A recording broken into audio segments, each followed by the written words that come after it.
Nice Saturday to you. It's Saturday, June 18th, and I'm Reed, manager, Arkansas Record CD Exchange, North Little Rock, Arkansas. We're here in the morning before we open up. It's about 10:45 a.m. Central Time, and temperature is about 86 to 88 degrees right now. Just a friendly reminder from your friendly record store and record store manager: whenever it's hot or really sunny, do not leave your records in the car, in this heat, or outside, or anywhere for too long. What I'm doing today is a demonstration to remind you how sensitive vinyl can be in the heat and the sun. And to demonstrate this, I have selected two Neil Diamond albums because our owner, Bill Eganton, has a deep-seated hatred for everything Neil Diamond has ever done, with the exception of Solitary Man. I, on the other hand, see him for what he truly is: a songwriting genius and live-performing dynamo. So this is not in any way meant to disparage the jazz singer or the Heartlight album, both of which contain several Neil Diamond classics. It's just that these copies are not good enough to sell, so we're using them for a demonstration only. Please do not start a campaign to ruin Neil Diamond albums. Pick something else, like, I don't know, Poison or Motley Crue or some crap like that. Anyway, so we got the Heartlight album, and we're just going to take it out of the cover, and we're going to set it right there on the side of this box here.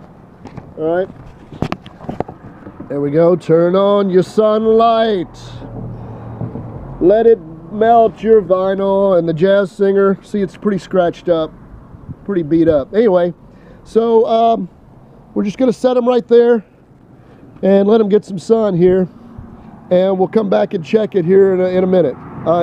This is not going to be a time-lapse thing or anything like that, but even on a mildly warm day like today, these records won't last long in your car or in direct sunlight, even in the cover. This is just for demonstration purposes only. Again, taking them out of the cover for a visual. We'll be back in a minute. All right, it hasn't even been a minute, and you can see already the vinyl is starting to droop. It's starting to get soft.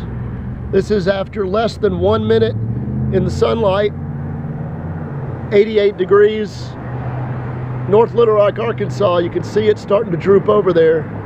I'm trying to make sure I'm level so you get a real perspective of it. You can see the vinyl is starting to not just lean off of the side, but it's actually drooping. It's starting to melt. And actually, if I put my hand on it, I could probably bend it right now. It's becoming malleable.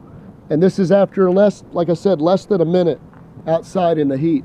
And I'm trying to tilt it so I'm showing you a straight angle of the record. Not ruined yet, but like I said, it's only been a little over a minute, so we're going to come back in just a second here. And we're now up to about 2 minutes, and you can see they're just starting to warp from that overhang. We actually had a DJ, Mike Poe, DJ Pobot, out here on a record store day, which is in April. And I think the temperature was maxing out in the upper 70s, but it was a clear day like today, sunny. And we had a couple of records sitting out on the front of his table where he had his turntable set up, and those records melted. We got a picture of it on our page somewhere through all of our posts, but this is only about 3 minutes now in the sun. Only about 3 minutes, and they're already starting to get to past the point of playability at this point.